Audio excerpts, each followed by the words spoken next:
Oui, on va parler évidemment de Richelieu. Bonjour, M. Laure, bienvenue à weblan.com. Vous connaissez bien la région, là, vous êtes originaire de Saint-Damas. Parlez-moi un petit peu là, de vos liens avec la région. Je la connais et je l'adore en plus. Je connais beaucoup de monde dans la région. J'y viens très souvent. J'ai des propriétés à Saint-Damas-de-Lillet. Alors, j'aime beaucoup la nature, le fleuve Saint-Laurent, évidemment, comme tout le monde.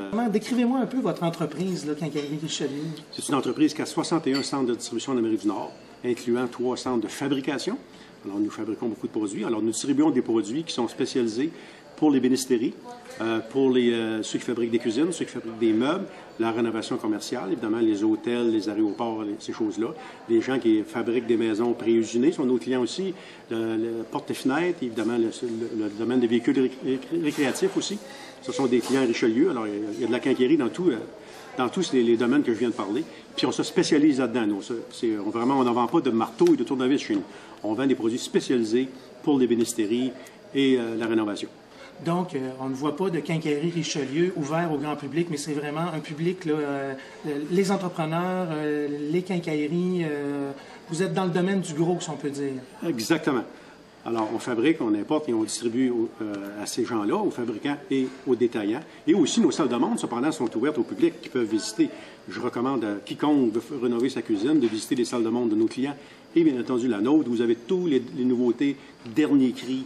La dernière nouveauté qui existe sur la planète, je vous mets au défi, vous allez la trouver chez Richelieu. Il y a un chiffre d'affaires de combien chez Quincaillerie Richelieu? Vous êtes à la bourse, d'ailleurs. L'an passé, l'entreprise a fait 450 millions.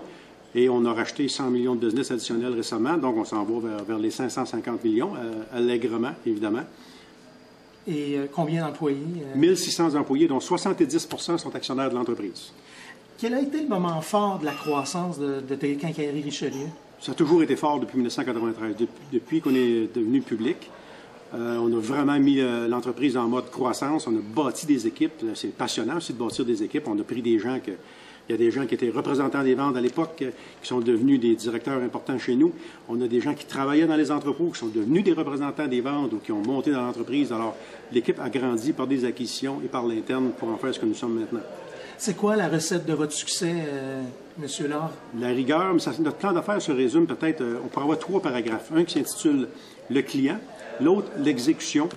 Et puis, le client, l'exécution, et puis c'est à peu près tout. Hein? C'est déjà là. Et l'innovation, excusez-moi. L'innovation qui, pour nous, est le fer de lance de notre croissance. De récession aux États-Unis, vous avez des points de vente aux États-Unis. Vous êtes présent sur le marché américain. Comment est-ce qu'on a fait face à cette situation-là lorsque la récession est arrivée du côté américain? On a abordé le marché pas de dette avec du cash. On s'est dit, on va agrandir notre marché. C'est le temps de faire des acquisitions. Premièrement, les circonstances sont favorables à qui veut s'établir aux États-Unis. Le marché est tranquille.